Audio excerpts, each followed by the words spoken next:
ፖድካስቱ ተመልሷል። የዓለም ዋንጫ ውድድሮች ቀጥለዋል። ትኩረት የያዙ ጨዋታዎች እየተከናወኑ ይገኛሉ።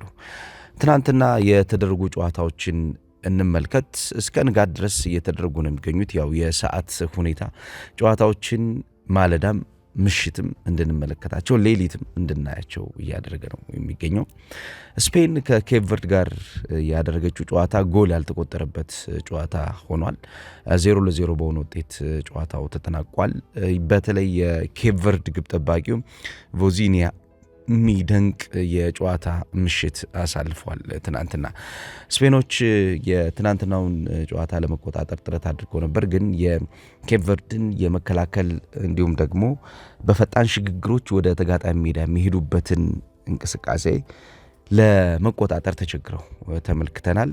በተለይ አማካኝ ክፍል ላይ የሚገኙት እነ ሞንቴሮ፣ እነ ላሮስ ዱዋርቴ እና ኬቨን ሌኒን በጣም ጥሩ የሚባል ጊዜ ነበራቸው። የመስመር ተጫዋቾቹ እነ ሜንዴስ እና ጆቫኒ ካርባልን ይዘው ፊት መስመር ላይ ዳሊዮን ሊቭራሜን በማጥቃት እንቅስቃሴ እያሳተፉ የስፔን ብሔራዊ ቡድንን ሲያስቸግሩ ተመልክተን ነበረ።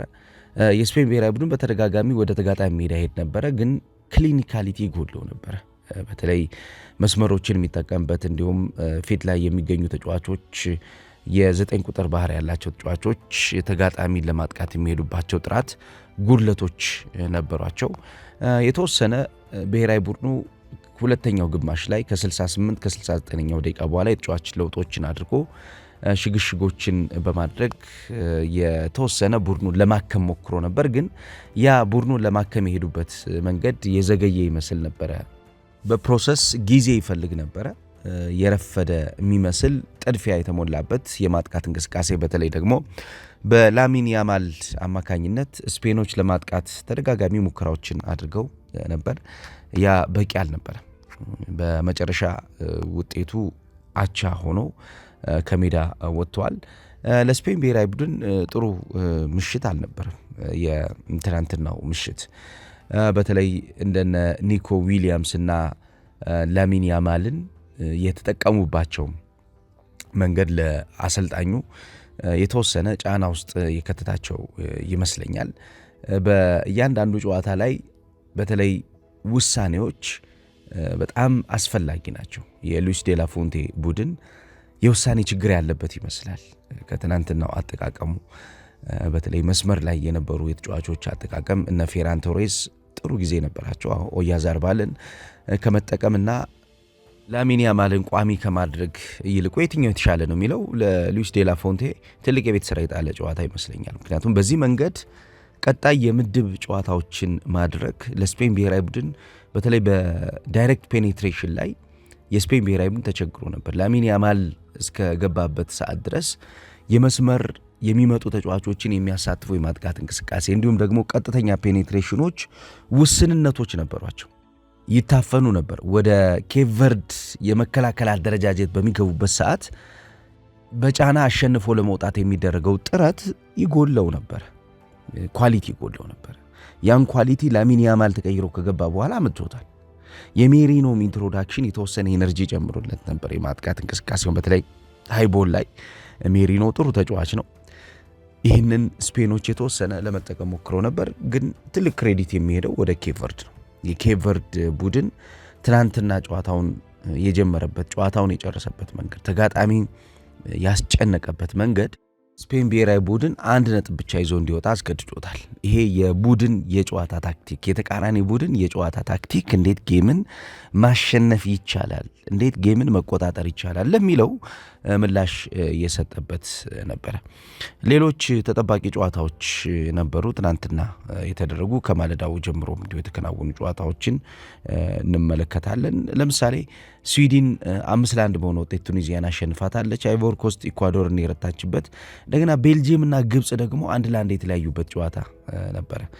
በጨዋታው እንግዲህ ቀድማ ጎል ማስቆጠር የቻለችው እንዲያውም ግብጽ ነበረች። ከዛ በኋላ ነው 66ኛው ደቂቃ ላይ ኦን ጎል ሃኒ ያስቆጠረው ኳስ 1-1 ጨዋታው እንዲጠናቀቅ ያደረገው። ቀጥሎ የተደረጉ ማለዳ ላይ የተከናወኑ ጨዋታዎች ነበሩ። ለምሳሌ እንደ ሳውዲ አረቢያና ዩሩጓይ ጨዋታ 1-1 በሆነ ውጤት ተጠናቋል። የኢራንና ኒውዚላንድ ጨዋታ የጎል ፌሽታ የታየበት ጨዋታ ነበረ።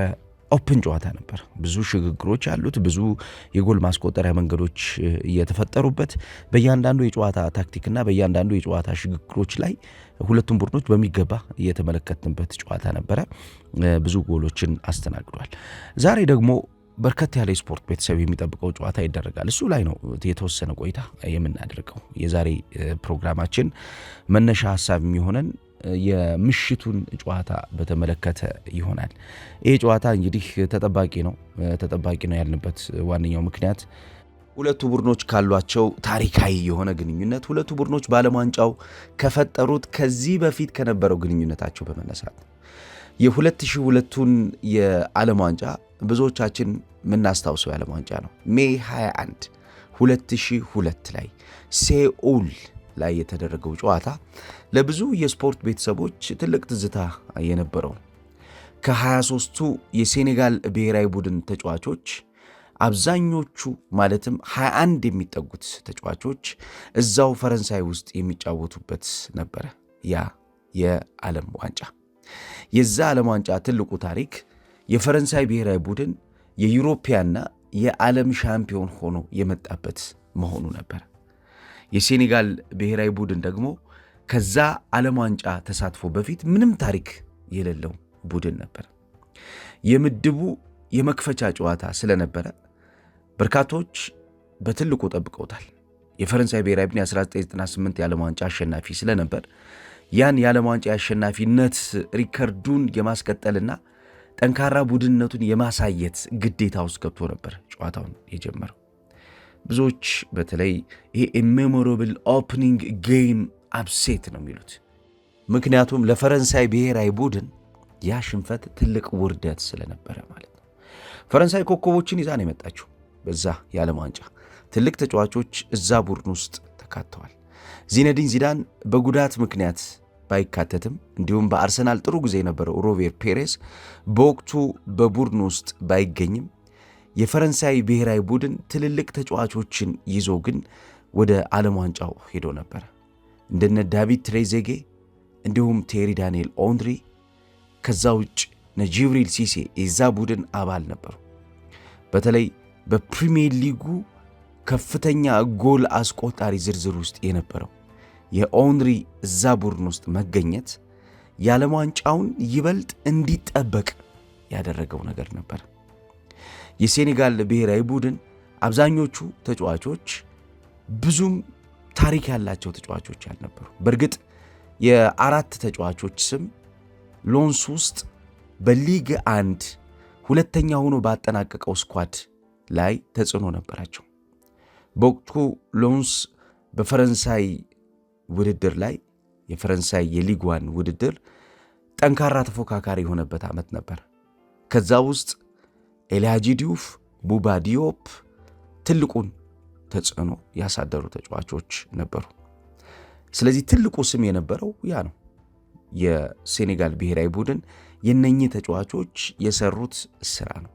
ከዛ ውጭ ግን ሮቤር ፒሬዝን እንደነ ዚነዲን ዚዳንን እንዲሁም ቴሪ ዳንኤል ኦንድሪን፣ ጂብሪል ሲሴን በኦግዜ ለምሳሌ ጂብሪል ሲሴ 22 ጎሎችን አስቆጥሮ ነው የመጣው ከፈረንሳይ። ኦንድሪ 24 ጎሎችን በአርሰናል ማሊያ አስቆጥሮ ነው የመጣው። ዳቪድ ትሬዜጌ በዩቬንቱስ ትልቅ ቦታ ላይ የሚቀመጥ ተጫዋች ሆኖ የመጣው። ስለዚህ ይሄ ዓለም ዋንጫ ለፈረንሳይ ብሔራዊ ቡድን መነሻ የሚሆናት የዓለም ዋንጫውን ኮንቪንሲንግሊ ልታሸንፍ የምትችልበት ታሪክ ይዛ ነበር የመጣችው።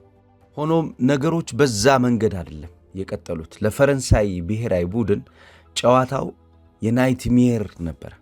ምክንያቱም በውድድሩ ትልቅ ግምት የተሰጣት ፈረንሳይ በሴኔጋል ብሔራዊ ቡድን ብልጫ የተወሰደባት፣ በተለይ የሴኔጋል ብሔራዊ ቡድን በመከላከል አደረጃጀት ውስጥ የነበረው እድገቱ እንዲሁም ኳስን መልሶ የሚያገኝበት ፍጥነቱ፣ ተጋጣሚ እግር ላይ ኳስ እንዳይቆይ የሚያደርግበት ብስለቱ ፈረንሳይን ከጨዋታ ውጭ እንድትሆን አድርጓት ነበር። ለምሳሌ ጎሉ የተቆጠረበትን መንገድ ከተመለከትነው ኳሱን ዩሪክ ጆርካየቭ ይዞት ዲስፖሰስ ካደረጉት በኋላ በተፈጠረው የማጥቃት ሽግግር ነበረ መጨረሻ ላይ ቡባ ዲዮፕ ከኤልሃጂ ዲዩፍ ሩጫ በኋላ ጎሉን ማስቆጠር የቻለው። በወቅቱ የፈረንሳይ ብሔራዊ ቡድን በዛ አይነት ሁኔታዎች ውስጥ 7 ኳሶችን አጥተው ነበር። ይሄ የሴኔጋል ብሔራዊ ቡድንን ጥንካሬ በሚገባ የሚያሳይና ብሔራዊ ቡድኑ እንቅስቃሴውን ለመቆጣጠር የተጠቀመበት ታክቲክ ምን ያክል እንደሰራለት የሚያሳይ ነው። በወቅቱ የሴኔጋል ብሔራዊ ቡድን አሰልጣኝ የነበሩት ቡርኖ ሜትሱ የተናገሩት ነገር ያ ነው።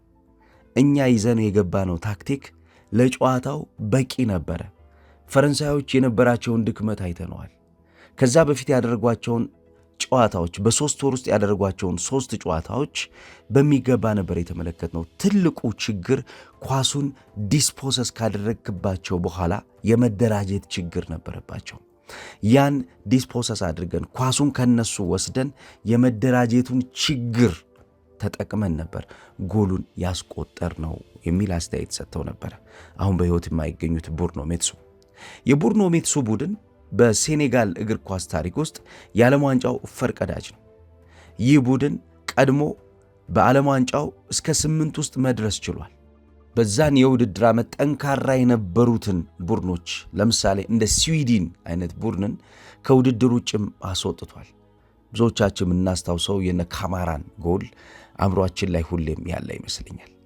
የነ ቡባ ዲዮፕ የነ ኤልሃጂ ዲዩፍ የጨዋታ መንገድ ለተጋጣሚዎቻቸው አስቸጋሪ ሆኖ የሴኔጋል ብሔራዊ ቡድን ጥሩ ተጉዞ ነበር። በዓለም ዋንጫው በ2002 የዓለም ዋንጫ ትልቅ መገለጥ ልንለው እንችላለን። የአፍሪካን እግር ኳስ ከነበረበት የተደበቀው መጋረጃ የገለጠው ቡድን ነበር። በወቅቱ ትልልቅ ጋዜጦችም ይህን ነበር የጻፉት። የአፍሪካን እግር ኳስ ለማስተዋወቅ ሴኔጋል የመጣችበት ርቀት ባለፉት 30 ዓመታት በአፍሪካ ዋንጫው ያልተደረገውን ነው ያደረገችው ነበር ያሉት። ከ30 ዓመት ቀደም ብሎ 5 እና 6 ጎሎች በቀላሉ የሚቆጠርበት የነበረው የአፍሪካ የዓለም ዋንጫ ተሳትፎ ትልልቅ ቡድኖችን ሲያስወግድ እውነትም የአፍሪካ እግር ኳስ በዓለም ዋንጫው ወደ መለወጥ ወደ መሻሻል መምጣቱን ምልክት ሆኖ ብዙዎች እንዲያወሩለት ረድቷቸው ነበር። በእርግጥ ፈረንሳይና ሴኔጋል ያደረጉት ያ ጨዋታ ለፈረንሳይ ብሔራዊ ቡድን ውጤቱ ጥሩ ባይሆንም እንደ ቡድን እንቅስቃሴ ወደ ተጋጣሚ ሜዳ የሚሄዱባቸውን መንገዶች የተወሰነ ጥራት ጨምረው ለመምጣት ሁለተኛውን ግማሽ ተጠቅመውበት ነበር። በተለይ ኤክስጂያቸውን ለማሳደግ ሞክረው ነበረ። 1.57 ኤክስጂ ነበራቸው በጨዋታው። የኳስ ቁጥጥሩ 65 ከመቶ የኳስ ቁጥጥር ነበራቸው። የጎል ሙከራ ጥራታቸውንም ለማሳደግ ያሰቡበት የሞከሩበት ነበርና የተወሰኑ መሻሻሎችን በሁለተኛው ግማሽ ለማድረግ ሞክረው ነበር። ግን በአእምሮ የተበለጡበት ጨዋታ ነበር ያ ጨዋታ ሴኔጋላውያን ፈረንሳውያንን ዶሚኔት ያደረጉበት፣ በተለይ በኢነርጂ ዶሚኔት ያደረጉባቸው፣ በጨዋታው የሚጎሏቸውን ነገሮች አይተው ቡርኖ ሜትሱ እንዳሉት ለ3 ወራት ያክል አጥንተው በ3 ወራት ውስጥ የነበረውን ክፍተት አሳድገው እነሱ እንዴት መጠቀም እንደሚገባቸው ጌሙ ሰርተው ነበር የመጡት። አሁን ደግሞ ሁለቱ ቡድኖች ዛሬ ይገናኛሉ። ይሄ እንግዲህ ከ24 ዓመታት በኋላ የሚገናኙበት ይሆናል። እነኚህ ቡድኖች ላለፉት 24 ዓመታት እንግዲህ በዓለም ዋንጫው እንደዚህ አይነት ጠንካራ የጨዋታ መድረኮች ላይ አልተገናኙም። አሁን ላይ ባለው የፈረንሳይና የሴኔጋል ብሔራዊ ቡድን የተጫዋቾች አጠቃቀምና ኳሊቲ ከተመለከትነው ትልልቅ ተጫዋቾችን በቡድናቸው ውስጥ አካተው የሚገቡበት ይሆናል። በየሊጋቸው የተሻለ ተፎካካሪ መሆን የቻሉ ተጫዋቾች በቡድኖቻቸው ውስጥ ገብተዋል። ለምሳሌ በአርሰናል ጥሩ ጊዜ ያሳለፈው ዊሊያም ሳሊባ የተከላካይ መስመር ክፍሉን የሚመራ ይሆናል። ዴዚሬ ዱዌ በፒኤስጂ በአውሮፓ ቻምፒየንስ ሊግ ጥሩ ጊዜ ነበረው። እንዲሁም በፈረንሳይ ሊግ 1 የተሻለ ተፎካካሪ ቡድን አሰልጣኝ ሉዊስ ኤንሪኬ እንዲገነባ መነሻ ከሆኑ ተጫዋቾች መካከል አንዱ ነው። ሾዋሜኒ፣ አንድሪያ ራቢዮ፣ ሌሎች ልምድ ያላቸው ተጫዋቾች በዚህ ቡድን ውስጥ ይካተታሉ። ሚሼል ኦሊሴ፣ ኪሊያን ምባፔ፣ ኦስማን ደምቤሌ፣ እነዚህ ተጫዋቾች እንግዲህ የፈረንሳይ ብሔራዊ ቡድንን ማሊያ ለብሰው ዛሬ የምንመለከታቸው ይሆናል። በዚህ ቡድን ውስጥ ሱፐርስታሮች አሉ። እንደ ኪሊያን ምባፔ እና ኦስማን ዴምቤሌ አይነት ተጫዋቾች በዚህ ቡድን ውስጥ ይገኛሉ። ግብ ጠባቂው ሚኛውንም እንዲሁ በአውሮፓ ልምድ ካላቸው ግብ ጠባቂዎች መካከል አንዱ ነው። የሴኔጋል ብሔራዊ ቡድንን ስንመለከት ልምድ ካላቸው ወጣቶችን በማቀናጀት የተሻለ ሃይብሪድ ቡድን ለመገንባት ሞክሯል። ግብ ጠባቂው ሜንዲ በአውሮፓ ትልቅ ልምዶች ያሉት፣ በእንግሊዝ ትልቅ ልምድ ያለው፣ በፈረንሳይ ትልቅ ልምድ ያለው ነው። በተከላካይ መስመር በኩል ኒያካቴና እንዲሁም ኩሊባሊ ፓወር ሃውስ ናቸው።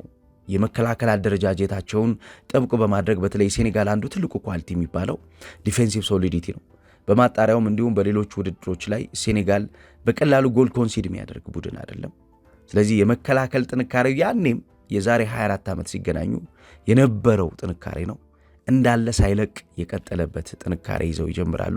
ኬፒን ዲያታና እንዲሁም ኢስማኤል ጃኮብስ በግራና በቀኝ መስመር በኩል የማጥቃት እንቅስቃሴውን የመከላከል ባላንሱን የሚሰሩ ተጫዋቾች ናቸው። ሀቢብ ዲያራ የሁሉም ሰው ትኩረት የሆነው ተጫዋች የዛሬው የጨዋታ ጫና ፈጣሪ ይሆናል ተብሎ ነው የሚጠበቀው። የነ ካማራ ወደፊት የሚሄድበት እንቅስቃሴና የእስማኤል አሳርና እንዲሁም የሳዲዮ ማኔ እንዲሁም የጃክሰንን የሜዳ ላይ አፈጻጸም ሴኔጋላውያን የሚፈልጉበት ምሽት ነው። ይህ ጨዋታ እንግዲህ ከጨዋታም በላይ ቅኝ ገዥዋ የነበረችውና ከ1960 ወዲህ ነፃ ከወጣች በኋላ በተደጋጋሚ በአፍሪካ የወንድማማቾች ጨዋታ ላይ የገጠመቻትን ፈረንሳይ የምታገኝበት ትልቅ መድረክ ነው። የፈረንሳይ እግር ኳስ በሴኔጋል እግር ኳስ ላይ ያለው ድርሻ ቀላል የሚባል አይደለም። አብዛኞቹ ሴኔጋላውያን ተጫዋቾች በፈረንሳይ ሊግ ውስጥ የሚጫወቱ ናቸው። ትልልቅ ተጫዋቾች በሴኔጋል ብሔራዊ ቡድን ውስጥ የፈረንሳይን የእግር ኳስ አካዳሚ ትምህርት እየተማሩ ፈረንሳይን ተቃራኒ ሆነው ገጥመዋል። በአንድ ወቅት ኤላጂ ዲዩፍ ስለዚህ ጉዳይ ሲናገር እኛ የሚለየን በእግር ኳስ ውስጥ የተለያየ ማሊያ መልበሳችን ነው እንጂ ያደግንበት የእግር ኳስ ሲስተም ተመሳሳይ ነው ብሎ ነበር። የፈረንሳይና የሴኔጋል እግር ኳስ ሲስተሙ ተመሳሳይ ነው። አብዛኞቹ ተጫዋቾች በፈረንሳይ እግር ኳስ አካዳሚዎች ውስጥ ያለፉ ናቸው። አብዛኞቹ ከልጅነታቸው ጀምሮ የተጫወቱ ናቸው። አብዛኞቹ ብዙ ተመሳሳይ የሆኑ አሰልጣኞች ያሰለጠኗቸው ናቸው። ስለዚህ ተቀራራቢ የሆነ የእግር ኳስ ካልቸር ያላቸው ሴኔጋላውያን ከፈረንሳውያን ጋር የሚያደርጉት ጨዋታ ነው። ለዚህ ነው የመቀራረብ ደረጃቸው ከፍ ያለ ስለሆነ ጨዋታውን እንዲጠበቅ የሚያደርገው። ሳዲዮ ማኔ ስለዚህ ጨዋታ ሲናገር ምንድን ያለው? ይሄ ጨዋታ የኳስ ጨዋታ ብቻ ታሪክ ያለው አይደለም፣ ኮኔክሽኑ ትልቅ ነው ያለው። በእርግጥም ሳዲዮ ማኔ ትክክለኛውን እውነት ያውቀዋል። የፈረንሳይ እግር ኳስ ለሱ የሰጠውን ነገር ያውቀዋል። ማኔ ወደ ፈረንሳይ ሲመጣ 2011 ወደ ሜትስ ሲመጣ ምንም የሚያውቀው ታሪክ አልነበረው። የአውሮፓ እግር ኳስና የአውሮፓ የአየር ሁኔታ ለሱ አዲስ ነበር። አንዳንዴ ብርዱ አስቸግሮትም ስለሚያውቅ የሜትስ እግር ኳስ ቡድን ከሜዳ ርቆ ቤቱ ውስጥ ተቀምጦ እንዲያሳልፍ ሁሉ ያደርገው ነበር። ያኔ ብዙ ነገሮች አስቸጋሪ ነበሩ። ፈረንሳይ ለኔ አዲስ አገር ነበረ። እግር ኳሱ የተለየ ነገር እንደሚሰጠኝ ባስብም መንገዱ ግን አጭር እንደማይሆን አውቅ ነበር።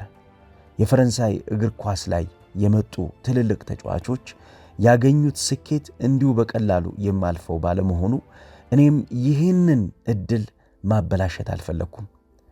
የሴኔጋላውያን ተጫዋቾች የእግር ኳስ እድገት ከፈረንሳይ የእግር ኳስ አካዳሚ የመነጨ ስለሚሆን የዚህን የእግር ኳስ አካዳሚ እድል እኔ ማበላሸት እንደሌለብኝ ለውስጤ ነግሬው ነበር የመጣሁት። አንዳንዴ ምግብ ለመብላት ቸገራለሁ። ሰዎች አጠገብ ያልነበሩ፣ ቅዝቃዜው የፈረንሳይን ሁኔታ እንዳለምዶ አድርጎኝ ነበረ። ግን ይሄ ሁሉ ማለፊያ ድልድይ እንደነበረ አስብ ነበር ይላል ሳዲዮ ማኔ። ሳዲዮ ማኔ በአሁኑ ሰዓት በፈረንሳይ 4ኛ ዲቪዚዮን ቦርግ ፉት 18 የሚባል ቡድን ገዝቶ እያስተዳደረ ይገኛል። ይሄ ተጫዋች በአሁኑ ሰዓት ምንም እንኳ ቡድን ገዝቶ ራሱ እያስተዳደረ ቢገኝም ይህንን ቡድን ከመግዛቱ 12 ዓመት ቀደም ብሎ ግን የሚበላው ምግብ ያጣ፣ አብሮት የሚቀመጥ ሰው ያላገኘ ባይተዋር ሆኖ በፈረንሳይ አሳልፏል። ፈረንሳይ ለእኔ ትልቅ ድልድይ ነች የሚለው ሳዲዮ ማኔ ዛሬ ያሳደገችውንና ለትልቅ ማዕረግ ያበቃችውን አገር ተቃራኒ ሆኖ ይገጥማል። የብዙ የሴኔጋላውያን የእግር ኳስ ተጫዋቾች የህይወት ታሪክ እንደዚህ ነው። በሴኔጋል አድርገው ወደ ፈረንሳይ ከመጡ በኋላ ፈረንሳይ ለነሱ ትልቅ መድረክ ነች። ራሳቸውን በዓለም እግር ኳስ የሚያሳዩባት፣ ራሳቸውን በዓለም እግር ኳስ ቁንጮ ለማስቀመጥ መነሻ የሚሆነውን የድንጋይ ማዕዘን የሚጥሉባት ነች። የሳዲዮ ማኔ የእግር ኳስ ህይወት ያለ ሜትዝ አይሳካም ነበር። ሜትዝ ለሱ ያደረገለትን ነገር ሳዲዮ ማኔ ሁሌም ቢሆን ያነሰዋል። ሜትዝ ሁለተኛ ቤቴ ነው፣ ፈረንሳይ እንዲሁ ሁለተኛ ቤቴ ነች። ድልድዩን የሰሩልኝ እነሱ ናቸው። እነሱ መንገዱን ባይጠርጉልኝ ኖሮ፣ ራሴን ባላሳይ ኖሮ አሁን ያለሁትን ሳዲዮ ማኔ ላገኘው አልችልም ይላል ሳዲዮ ማኔ። እንግዲህ ብዙ የፈረንሳውያን የእግር ኳስ ተጫዋቾች ታሪክ በዚህ ውስጥ ያለፈ ነው። የሳዲዮ ማኔን ታሪክ እንዲሁ እንደ ታሪክ አነሳ ነው እንጂ የበርካታ ሴኔጋላውያን እግር ኳስ ተጫዋቾች ታሪክ በዚህ መንገድ ውስጥ ያለፈ ነው። ብዙ ታሪካዊና ባህላዊ ግንኙነቶች ያሏቸው ፈረንሳውያንና ሴኔጋላውያን ዛሬ በዓለም ዋንጫው ከ24 ዓመት በኋላ የሚገናኙ ይሆናል። ጥሩ የጨዋታ ጊዜ እንዲሆንላችሁ እመኛለሁ። ከጨዋታው በኋላ ተመልሰን እንገናኛለን።